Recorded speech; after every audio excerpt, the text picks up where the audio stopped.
Today we are in the presence of a diverse and talented musician who's had a lot of experience and has been a massive influence on many people.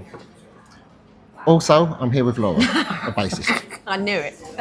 You did know it. You did know it. I knew it. Right, okay, so, shall we start? Mm. All right, well, let's start with a hug because it's been many years. Hello. A very long time. How you doing? All right. Yes. How are you? Good, good.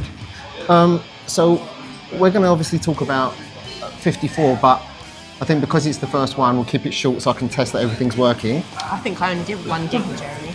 Was it only one gig? Yeah, so that period is quite... So there's a lot in it. That was the Covent Garden, the rock garden. First one, yes. Only one gig? I think so. So that was Rob as well, who only did one gig. You two played together, didn't you? Rob? Yeah. You said Rob did one gig? With Jeremy. Oh, sorry.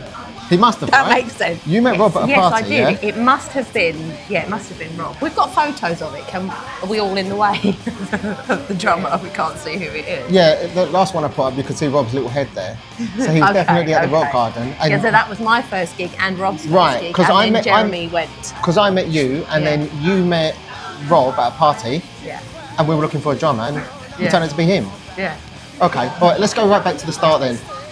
So I was in a band before that, and it was just diabolically bad. And I'm not quite sure how I met Jeremy, but he was in a band called Embodiment. Right.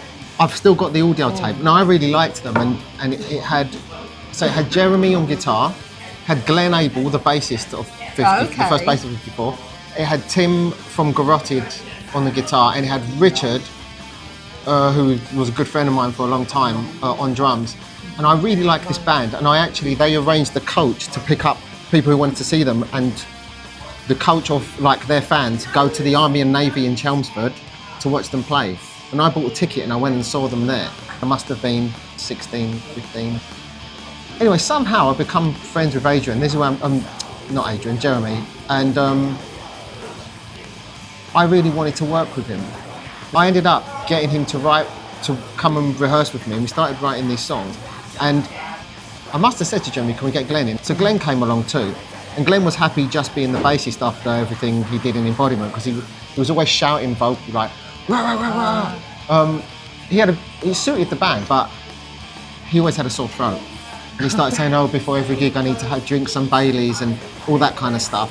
It was always Baileys, and I was just thinking, it's not a long-term solution, you know. Baileys isn't good. So anyway, they came together, and we were working with Richard and really liked Richard. I still do. He's a nice guy. Yeah.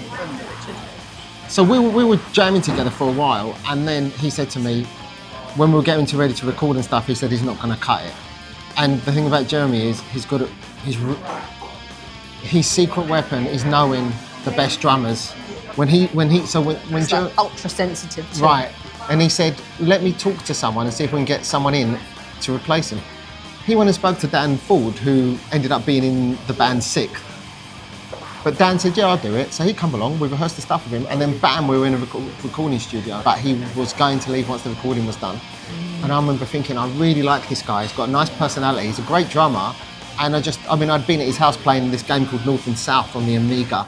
And I just remember all these great little memories of him. And genuinely didn't want him to leave. But once we got the recording done, I said, are you sure you don't want to stay? And he said, yeah, I've got to go. I can see why, because he's into much heavier music, and we must have seemed like pop to him. Mm-hmm. And all the other metal bands around the time saw us as that, so we kind of laughed at, right? Yeah. Yeah, because you weren't supposed to mix things. You weren't supposed to mix have things. Anything simply. Even though most of those bands, they could play, but their songs were shit. But anyway, he said, bye, I'm going, and he left. And then Glenn started to show problems, and I was like, oh my God, this is falling apart, just as it was coming together. Yeah. So Glenn had a problem with Jeremy. I wish I handled it differently now, but at the time, I really wanted the band to just work. Glenn was a solid bass player, and I thought he was really cool in the other bands. So I was like, this is great. One day, I was really thinking, if you're having a go about someone, I'm hoping that you get it off your chest, and whatever's going on with you two. I never asked Jeremy. I never said to Jeremy, what's the problem with you two? I didn't say a word. And then one day, Glenn went from slagging him off to turning around. I've had a few ultimatums in my time in bands, but only two people have done it like this. One of them was Steve, right at the end of the band, and we'll talk about that way in the future. And one of them was Glenn. And Glenn said, either he goes or I go. And I just thought, what? Wow. Fuck. The thing about me and Jeremy is we were really close. We did everything together. We were always together. We only went home to do things and then meet up again. Mm-hmm. So I just thought, if you're making me choose, A, I don't like the way you said it, and B, it's Jeremy. So I said, well, I guess you've got to go then. He just looked at me like, and I just thought, why are you so shocked? Well, okay, well, I guess I'm going. And he just talked his way out of the band and then reluctantly left. Oh dear. But if we go back a little bit now, just before he left the band, I played a gig with you. Yes. You were playing in a band called Renton, bunch of young boys, right? And you was quite a young girl. Like, what was you, 16? I joined. 15. 15 was that one. Okay, so we played a gig together. I was 16 when I met you, though. So I must have, yeah. Okay, so we did a gig with Dan, and I guess he done that and left then. Was we recording for Riverside at the time? I came to see 54 twice. Okay. First time was when we shared a bill. And the second time, I think I just came to watch. So Right, I was like, okay. what the fuck was that? I need to see that Well, again. I remember the one with the bill, and I remember thinking, she's really cool, actually. Like, she's very sort of, you've got this kind of charisma about you, something you want to see from a musician. You were really sort of like open and excited about everything.